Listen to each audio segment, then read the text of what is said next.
इन्ना जी। आतैना कल कौसर इन शानियका हुवल अबतर। मैं काफी एक्चुअली मैं कुछ कुछ भुला गया हूँ क्योंकि मैं जब से नमाज पढ़ना ये छोड़ दिया गलत हूँ था। तो गलत था।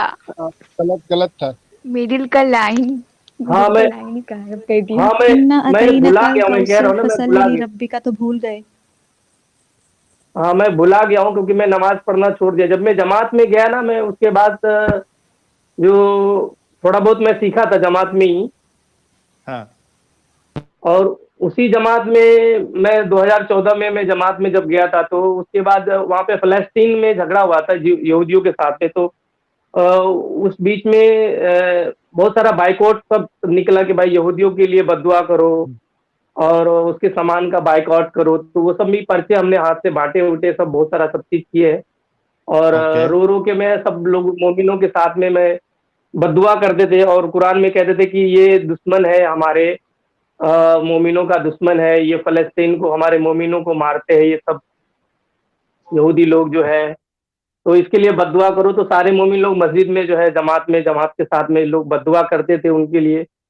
हम्म। और कुरान में फिर वो सिखाते भी थे कि यहाँ पर जो है अल्लाह ताला ने बनी इज़राइल को कौम को जो है वो यहूदी लोग कौम है। और ये सारी बातें तो मैं कंफ्यूज रहता था कि आखिर क्या बात है कि कुरान में ज्यादातर जिक्र जो है वो अल्लाह ताला जो है बनी इज़राइल के बारे में बताता है, मूसा अलैहिस्सलाम के बारे में बताता है।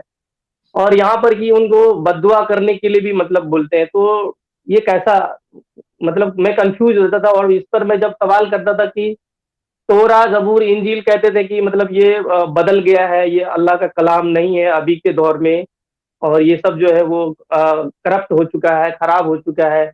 और अभी सिर्फ जो है वो सिर्फ कुरान है जिसको हमें फॉलो करना है। अल्लाह के नबी सल्लल्लाहु अलैहि वसल्लम जो है और उनका जो तरीका है, जो दीने हदीस में जो तरीका बताया गया है, तो इस चीज को हमें फॉलो करना है। और सारे दुनिया में हमारा सबसे अच्छा जो नबी पाक सल्लल्लाहु अलैहि वसल्लम जो है आखिरी नबी है और इन्हीं के तरीके पर जो है हम चलकर जन्नत में हम जा पाएंगे। और हमारा जो है अल्लाह हमसे खुश रहेगा जब हम अब नबी करीम सल्लल्लाहु अलैहि वसल्लम के तरीके पर चलेंगे और अल्लाह के हुक्म को हम मानेंगे। तो सवाल जी। मेरा यहीं से मेरे जहन में आया कि जब हम उनको बददुआ देते हैं तो और ज्यादातर जिक्र जो है वो कुरान के अंदर में बनी इज़राइल के बारे में है। मूसा अलैहिस्सलाम जो है डायरेक्ट अल्लाह से बात करते थे। तो मेरा दिल नहीं करता था कि बददुआ दूं मैं उनको, क्योंकि कुरान के अंदर में वो लोग जो है हमारे इमाम लोग जो है वो सब बताते कि अल्लाह ने उनको सबसे ज्यादा जो है मतलब फिरौन के यहाँ से निकाल के लेके आया उनको।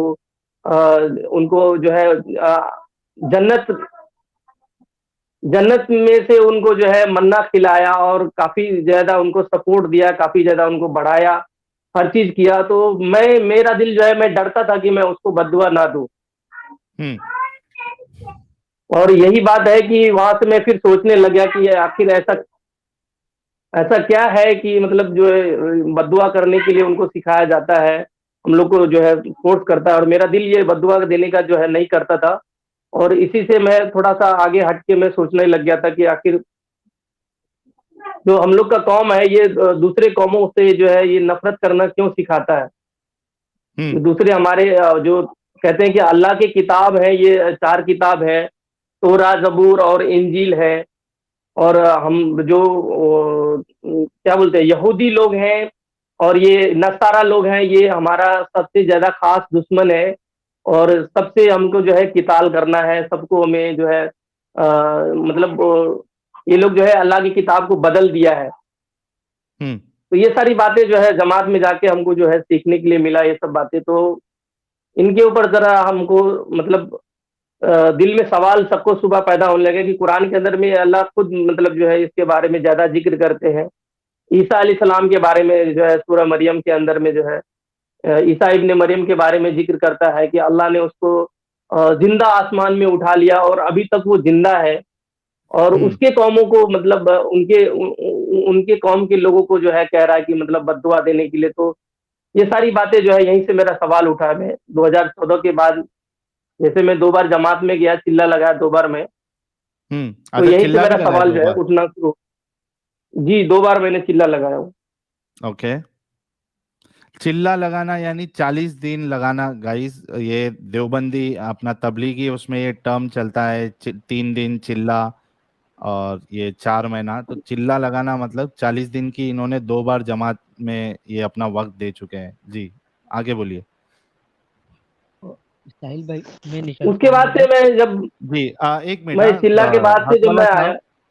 हक वाला साहब एक मिनट। बंगाली एक्स मुस्लिम साहब, आपका बहुत बहुत शुक्रिया। आपके पास वक्त की कमी है क्योंकि आपको कल सुबह जल्दी वो अपने काम के लिए जाना है, तो बहुत बहुत शुक्रिया हमारी तरफ से और बहुत कॉन्ग्रेचुलेशन। और आपका चैनल जो है वो सारे लोग इसको सब्सक्राइब भी करेंगे, आपको सपोर्ट भी करेंगे, तो बेस्ट ऑफ लक हमारी तरफ से। बंगाली भाई, आपका भी सबका शुक्रिया, आपका भी शुक्रिया जी, बहुत शुक्रिया जी। हक वाला साहब आप कंटिन्यू करिए। हाँ, तो चिल्ला के बाद से जब मैं आया तो काफी जो है मैं कंफ्यूज में रहता था और सवाल मैं आगे करता था, मस्जिदों में जाके नमाज पढ़ता था और 3 दिन की चिल्ला में मैं काफी जाता था जमात में, 3 दिन की जमात में। तो काफी ज्यादा मैं जब सवाल करता था तो बोलते थे नहीं नहीं नहीं, सवाल नहीं करना है, सवाल नहीं करना है, ये दीन के अंदर में है ना, कोई सवाल अकल का कोई दखल नहीं है। तो मुझे मेरा मुंह बंद करा दिया जाता था, सवाल करने से जो है ना रोक दिया जाता था, नहीं सवाल नहीं करना है, बस सिर्फ जो है जब आप सवाल करोगे तो आप दीन से दाखिल मतलब बाहर हो जाओगे। अब आपको दीन में रहना है, इस्लाम के ईमान के अंदर में रहना, आपको काफिर नहीं बनना है। तो सवाल करने से रोका जाता था हमेशा, बार बार। जब मैं एक्चुअली वहाँ पे जो इमाम हमारे होते थे नमाज पढ़ने के लिए हमारे गांव में, और उसके बाद जो लोग भी जब कभी भी जलसा होता था तो बड़े बड़े मौलवी मौलाना हजरत लोग आते थे, तो उस जलसा में भी मैं जाके तो शिरकत करता था और मैं जब पूछता था, सवाल करता था, तो सवाल मेरा नहीं लिया जाता था। जी। फिर उसके बाद जो है मैं काफी मायूस में हो गया था कि मैं एक्चुअली क्या है मेरा दीन, ये जो अगर मेरे अंदर अगर कोई सवाल है दीन को लेकर के, तो ये सवाल का जवाब मतलब मुझे मिलता क्यों नहीं है और ये लोग देना क्यों नहीं चाहते हैं। ये इतने बड़े बड़े मौलवी मौलाना हजरात लोग हैं, मुफ्ती है और ये सब आलिम लोग हैं, तो ये सब सवाल अगर मैं करता हूं तो ये सवाल का जवाब क्यों नहीं देना चाहते। तो उसके बाद तो फिर मैं और ज्यादा जो है वो सोचने लग गया, मजबूर हो गया सोचने पे कि आखिर ये लोग सब जानते हैं, मैं तो नहीं जानता हूँ, दुनिया भी इल्म हासिल किया हूँ, मैं तालीम हासिल किया हूँ, ये लोग सारे चीज जानते हैं इस्लाम के बारे में, सब कुछ पता है इनको, लेकिन फिर भी ये लोग सवाल का जवाब जो है वो मतलब और उल्टा घुमा घुमा के ये लोग सिखाते थे कि दिन की अच्छी अच्छी बातें जो है वो बताते थे। लेकिन ये जो ईसा अलैहिस्सलाम के बारे में और मूसा अलैहिस्सलाम के बारे में कहते हैं कि वो सब किताबें जो है वो सब खराब हो गई है, और वो सब किताबों के अंदर में जो है अल्लाह कहता है कि ये सब ने तब्दीलियां ले आई हैं, बदल दिया है, तो इसलिए वो सब किताब के ऊपर जो है ध्यान नहीं देना है, उस सब किताब के ऊपर जो है आपको नहीं पढ़ना है। आज के दौर में जो नबी अकरम सल्लल्लाहु अलैहि वसल्लम के ऊपर में अल्लाह ने कुरान नाजिल किया है, तो यही कुरान जो है और यही दीन इस्लाम हक है, और इसी को आपको फॉलो करना है, इसी के ऊपर चलना है। जी। तो मैं दिमाग में ये सोचता था कि अल्लाह ने जब वो तोड़ा भेजा, जबूर भेजा, इंजील भेजा, तो सबसे पहला मेरा जो सवाल बना कि ये कि जब वो तोड़ा अल्लाह ने दिया मूसा को और जबूर दिया हजरत दाऊद अलैहि सलाम को, मूसा अलैहि सलाम को तोरा दिया और इंजील जो है ईसा अलैहि सलाम को दिया, तो ये सारी की सारी किताब तो अल्लाह ने नहीं दिया ना, तो फिर यहाँ पर तब्दीलियां कौन करता है यहाँ पर, इस दुनिया में कौन अल्लाह से बड़ा कौन है जो मतलब उसको बदल दे सकता है, उसको तब्दील कर सकता है। जब हमारा अल्लाह जो है वो सुपर पावर है, सुप्रीम है, सबसे ऊपर है, आला है, तो उसके मर्जी के खिलाफ कौन कर सकता है। तो ऐसा तो कोई हो नहीं सकता है ना, इसका मतलब है कि अल्लाह से कोई भी बड़ा है। जो इंसान बदलता है उनके कलाम को जो बदल देता है, इसका मतलब यही है ना, उसके कलाम को अगर कोई बदल दे तो अल्लाह से भी कोई बड़ा है वो। सही। तो ऐसे ऐसे सवाल मैं जब करता था तो मौलवी मौलाना लोग जो है मुझे काफी डांटते थे और काफी मुझे जलील होना पड़ता था, मतलब रुसवाई का सामना करना पड़ता था। कभी कई बार मैंने मार खाने का नौबत आ गया था, लेकिन लोग मुझे बचा लिए थे और बोलते थे कि तुम जो है सवाल मत किया करो। उसके बाद से धीरे धीरे मैं सवाल पूछना मतलब छोड़ दिया था, और अंदर ही अंदर फिर मैं मायूस होके फिर मैं नमाज वमाज पढ़ना भी, मैं जमात में जब कोई बुलाते थे जबरदस्ती में 2 बार मैं जमात में इसीलिए गया था कि ताकि वो लोग कहते थे कि नमाज पढ़ना कम से कम सीख लो, और ला इलाहा इल्लल्लाह मोहम्मद रसूलुल्लाह कलमा पर भी तुम्हारा जो है अगर ये अंतिम, क्योंकि कभी भी इंसान मर सकता है, तो तुम ये कलमा पढ़ के तुम तो अल्लाह के सामने में तुम मोहम्मद अकरम सल्लल्लाहु अलैहि वसल्लम के जो उम्मत बन के तो तुम वहां पे खड़े रहोगे, तो कभी जन्नत ना में तो कभी जा जन्नत पाओगे। मिल तो, जाएगी। राय के हाँ कभी राय न कभी के तो। दाने बराबर भी ईमान रहा तो अल्लाह उसे जन्नत जरूर देगा, ये तबलीगियों का फेमस डायलॉग है। हाँ तो यही इसीलिए जबरदस्ती जो है 2 बार जो है जमात में मुझे भेजा गया। उसके बाद जब जब जमात वाले आते थे तो मैं दूर हो जाता था, और मैं उन लोग से मैं काफी अलग उसी टाइम से मैं रहना शुरू कर दिया था। उसके बाद फिर मेरा शादी वगैरह हो गया,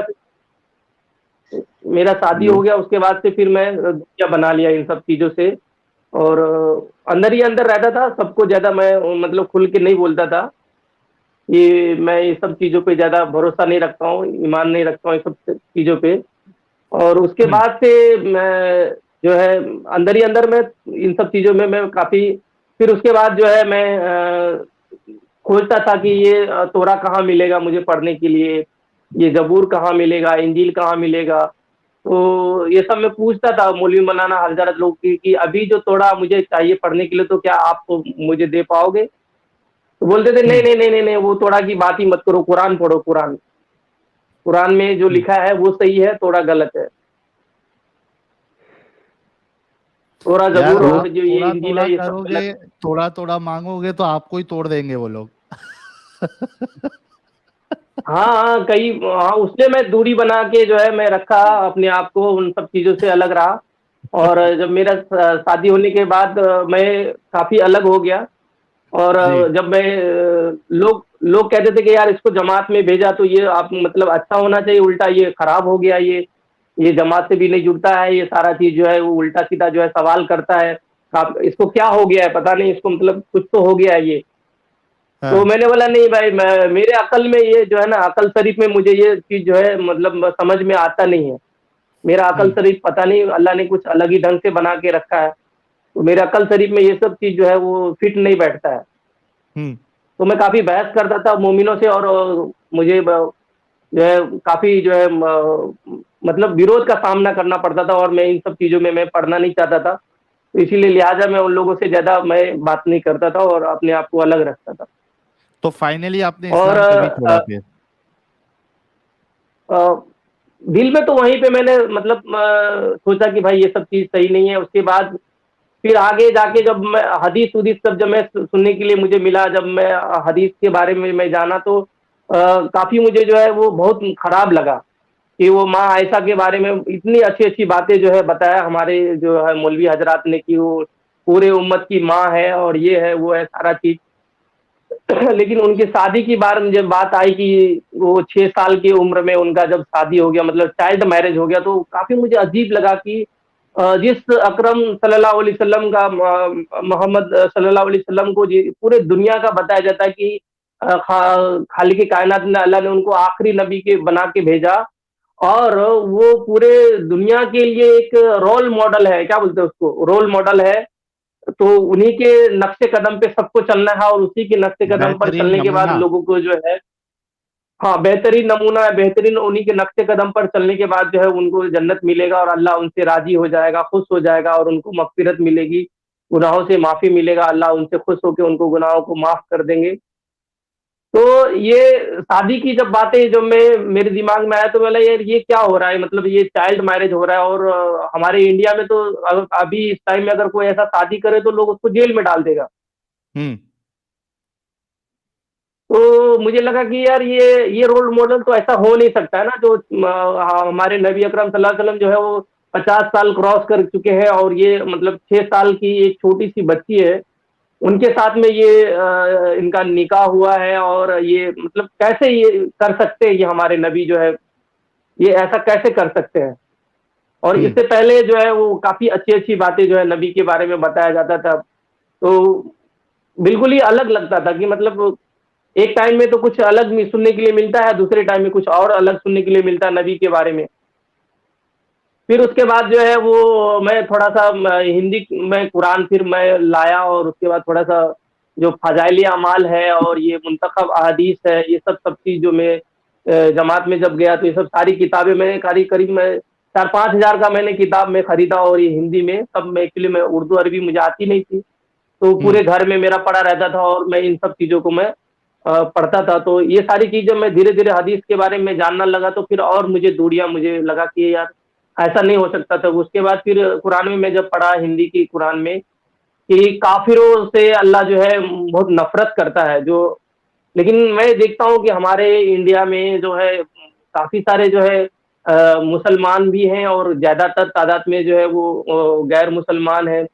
तो अगर उससे नफरत करने की बात अगर अल्लाह कहता है कि तुम मुझसे दोस्ती ना करो उसके साथ, तो मेरा जिगरी जो स्कूल में सारे दोस्त रहते थे वो सब तो काफिर थे ही वहां पे, और उसके घर में आना जाना हम लोग का सारा चीज लेन देन चलता रहता था, तो कहते थे कि उससे नफरत मत करो। तो वो लोग जो है वो हमारे घर में भी आते थे खाना उना करने के लिए, हम लोग भी उसको देते थे, कोई अगर त्योहार ईद में अगर होता था तो सवाई वगैरह सब देते थे, और सारा चीज जब बकरीद में जब कटता था तो उन लोग के पास में भी हम लोग लेना देना करते थे। लेकिन बोलते तो बोलते कि ऐसा कि कुरान के अंदर लिखा है कि उनसे दोस्ती मत करो, ये सब बात मत करो, तो फिर मुझे और अजीब लगा कि ये अल्लाह कैसे कह रहा है कि पूरे दुनिया में इंसान वो भी है, इंसान मैं भी हूँ, फिर उससे दोस्ती क्यों नहीं करना है हमको? आखिर हमारे और उसके अंदर में क्या मतलब फर्क क्या है? हम भी इंसान है, वो भी इंसान है, तो अल्लाह तो सबसे प्यार करना चाहिए अल्लाह को, फिर उससे नफरत क्यों अल्लाह मोमिनों को, हमारे ईमान वालों को क्यों सिखाता है ये बात? तो ये धीरे धीरे मैं जैसा थोड़ा थोड़ा कुरान पढ़ते गया, फिर उसके बाद जो है कि एक वाक्य आया कुरान में आया कि जो बोलते हैं अल्लाह जो है हुक्म दिया है जैद जैद और जैनब की जो बात आ रही है ना, वहां पर अल्लाह ने खुद निकाह पढ़ा दिया ना उनके नबी करीम सल्लल्लाहु अलैहि वसल्लम का जो है खुद निकाह पढ़ा दिया। तो यहाँ पर जैसे कि हमारा में निकाह हुआ तो गवाह होते हैं, और जो निकाह पढ़ाने वाले जो काजी काजी साहब होते होते हैं, हैं। सारा चीज होता है, काजी साहब होते हैं, और दो गवाह होते हैं, और दोनों की जो है रजामंदी होती है कि भाई लड़की लड़का का दोनों का रजामंदी है। लेकिन जब उस वाक्य में मैं जब मैंने देखा तो फिर मुझे अजीब लगा कि यहाँ पर अल्लाह ताला खुद काजी बन गए यहाँ पर, और कोई गवाह नहीं है, और अल्लाह ने कह दिया कि भाई चलो नबी करीम सल्लल्लाहु अलैहि वसल्लम का मैंने निकाह कर दिया। तो फिर ये कैसा रोल मॉडल है? मतलब ऐसे इस तरह से अगर कोई मोमिन निकाह करे तो कह दे कि भाई मुझे अल्लाह ने मेरा निकाह पढ़ा दिया। अच्छा, इसमें हंसी की बात यह है कि वो दौर के मोमिन लोग मान भी गए, जी इतना हाँ। हद दर्जे का नहीं नहीं, उनके तो अंदर अंधविश्वास था कि वो लोग मान भी गए। नहीं तो हर अगर कोई रोल मानता मॉडल नहीं अल्लाह था ने उनको वैसे। बना के दिया, और आज भी अगर उन्हीं के नक्शे कदम पर सुन्नत पर अगर कोई चलेगा तो लोग तो किसी के साथ में भी मतलब ऐसे ही शादी कर ले गएगा, मैं अल्लाह ने मेरा निकाह पढ़ा दिया। सुन्नत तो यही होना चाहिए, अगर सुन्नत कहते हैं कि सुन्नत है तो यही होना चाहिए। फिर ऐसे लोग करेगा तो फिर ये काफी मतलब माहौल खराब तो नहीं होगा, इससे तो और ज्यादा माहौल खराब होगा। फिर ये दीन में तो और ज्यादा लोग कंफ्यूज हो जाएगा, लोग बिगाड़ पर जितना मर्जी फिर उतना लोग कहेंगे कि भाई मैं शादी करूंगा। और दरअसल ये जो चार शादी और ये का जो कॉन्सेप्ट है, ये भी मुझे थोड़ा सा अजीब लगा कि भाई हमारे देश में वैसे ही पॉपुलेशन बहुत ज्यादा है। मेरी आवाज जा रही जी है? जी जी, आ रही है, बोलते जाइए। हाँ, हमारे देश में वैसे ही पॉपुलेशन ज्यादा है, और लोगों को वैसे ही मतलब रोजगार नहीं मिल पा रहा है, और सरकार वैसे ही परेशान है। लेकिन हमारे जो मौलवी मौलाना हजरात जो बोलते हैं कि मतलब आपको ऑपरेशन नहीं करना है, ये तो स्कूल में मैं सारी जो दुनियावी तालीम मैंने हासिल किया तो मेरा, और यहाँ पर जो मौलवी हजरात को मैं जब सुनता था कि ऑपरेशन करना हराम है, ये सब चीज जो है बच्चे को जो है गिराना हराम है, ये सब सारा चीज जो है, तो काफी अजीब लगता था कि मुझे ऐसा लग रहा है कि ये जो हमारे देश है इससे इससे जो है हमारा दीन टकरा रहा है, मतलब ये लड़ रहा है। ये तो काफी अजीब लगता था कि देश को मेरा दीन जो है सपोर्ट नहीं करता है, हम्म। हमारे जिस इंडिया को जो है ना सपोर्ट नहीं करता है। मतलब चाहे इंडिया गया बाहर में उससे कोई मतलब नहीं है, पूरे दुनिया में हमको इस्लाम से मतलब है बस। हम्म। कोई देश कुछ भी करे और देश की सरकार को कुछ भी हो, उससे कोई लेना देना नहीं है। तो हमने स्कूल में तो यही पढ़ा था कि भाई हमको देश जो है हमको वही देश जो जिस देश में हम पैदा लिए, और जो देश हमको इतना सारा चीज जो है वो क्या बोलते हैं सेफ्टी देता है, फौज फौज देता है मुझे, और मेरे सेफ्टी के लिए फौज हमेशा वहाँ पे अपनी जान देते हैं। और उसके बाद जो है सरकारें हमारे लिए इतने सारे जो है वो सारी योजनाएं लाते हैं, और जो हमारे गैर मुसलमान भाई हिंदू लोग हैं वो सारे के सारे जो है हमारे सरकार में हर जगह, आज तक जो है मुसलमानों का तो हुकूमत हुआ नहीं। तो ये सारे के सारे जो कुर्बानियां तो हमारे गैर मुसलमान भाई देते हैं, उनके लिए जो है इस तरह से जो है बातें कही जाती है कि उनसे नफरत करो, उनसे मतलब दोस्ती ना करो। तो ये सारी चीज जो है बहुत सारे सवाल हैं जो एक साथ बोलना मेरे लिए संभव नहीं है। इसीलिए मैंने अपना चैनल बनाया कि मैं अपनी बातें पूरी जो है वो लोगों के सामने रख सकूं। और उसके बाद फाइनली मैंने जब एक्स मुस्लिम बनने का जब मेरा जो इरादा हुआ कि सारे एक्स मुस्लिम जो सचवाला भाई हैं और आपका साहिल समीर जो भी एक्स मुस्लिम दारा सिखो जो है वो इमरोज भाई है, सबका मैंने जब मैं थोड़ा सा सुनने लगा तो मुझे ऐसा लगा कि चलो भाई अब तो मुझे ऐसा मैं अकेला नहीं हूँ अपने लिए, ताकि मैं मेरे साथ में कोई ऐसा आदमी जुड़ने वाला हो सके जिसके साथ मैं अपनी बातें शेयर करूं। और मेरे जैसा बहुत सारे लोग हैं, तो अब तो मैं खुल के कुछ मतलब अपनी बातें रख सकता हूँ। तो 4 महीना पहले मैंने आपसे मैं एक बार जुड़ा था, बात किया था, और जब आपने 10 लाख रुपया देने की जब बात करे थे वो मैं ही था। अच्छा। 1 महीने का वक्त जो आपने दिया था ना, तो वो बात लेके मैं काफी मौलवी हजरात लोगों के पास में गया, तो वो काफी मुझे वो वहां से मारा उन्होंने मुझे, और ऐसे इस तरह से कहा कि वो 10 लाख रुपया आपको मिलेगा और मैं आपको दूंगा, मैं गारंटी देता हूँ। तो आप ये बताओ कि अल्लाह ने जो है जमीन को और ये सब चीज को जो बुलाता है ये कैसे मतलब किया? वो बुलाने वाली जो आप बात जो किए थे ना, जमीन आसमान को जो बुलाया, जी, तो कैसे वो बात करते हैं। मैं बोला आपको वो 10 लाख, हाँ 10 लाख रुपया आपको देंगे, हम देंगे। तो वो फिर वो उन्होंने फिर मुझे बहुत मार मारा वहां पर, और उसके बाद सच्ची फिर का मैं मारा? भागा वहां। जी जी जी।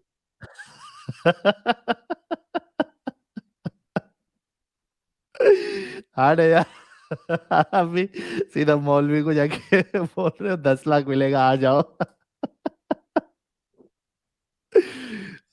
तो भगा दिया आपको वहां से? अरे मार के, इतना मार के भगाया। फिर उसके बाद मैं अपने बच्चों बच्चों को लेके मैं फिर अलग सेफ्टी जगह पे अभी हूँ। और हाँ 2 महीना हुआ है मैंने चैनल बनाए हैं, जी। और ये बात जो है अपनी बात में पूरी की पूरी जो है वो सब, तो अभी तो मैं डिक्लेयर हो गया घर में, मैंने सबको बता दिया कि भाई ये सब चीज जो है मैं नहीं मानता हूँ। और हाँ घर वालों से जो है मुझे काफी परेशानियां उठाना पड़ा मुझे। बोला कि दोबारा वापस लौट के मत आना ना, जब आओगे मैं काट दूंगा तुमको। हम्म, सही। तो बोला हमारे कि हकवाला साहब जो है, इनके चैनल का लिंक आपके सामने आएगा अभी। तो आप लोग हमारे हकवाला साहब के चैनल को भी सब्सक्राइब करें। देखिए कितने सारे एक्स मुस्लिम जो है वो सामने आ रहे हैं, और ये हमारे लिए बड़ी खुशी की बात है। आज जो है वो एक फीमेल भी आई थी, शबनम, और मैं समझता हूँ कि एक आयशा करके आईडी है, वो भी कह रही है कि मैं भी एक्स मुस्लिम हूँ। तो आयशा जी, अगर आपको भी मौका मिले तो आप भी प्लीज़ जुड़कर अपनी बात रखेगा, क्योंकि बहुत बहुत ज़्यादा फर्क पड़ेगा अगर ज़्यादा से ज़्यादा लोग सामने आएंगे। तो जो डर है एक्स मुस्लिमों में, वो आहिस्ते आहिस्ते खत्म होता जाएगा। तो आप लोगों से रिक्वेस्ट है कि जो भी है, और खास करके जो मोमिनाएं हैं, आप लोग आके भले से ही 5-10 मिनट, लेकिन आप अपनी बात रखा करें ताकि ज्यादा से ज्यादा लोग इस जंजाल से बाहर निकले। हकवाला साहब, आपका बहुत बहुत शुक्रिया, आप आए और हमने आपके चैनल का लिंक शेयर कर दिया है। आप अच्छे अच्छे कंटेंट बनाइए, लोग ऑटोमेटिकली आपको व्यूअर्स भी मिलेंगे, आपको देखेंगे भी।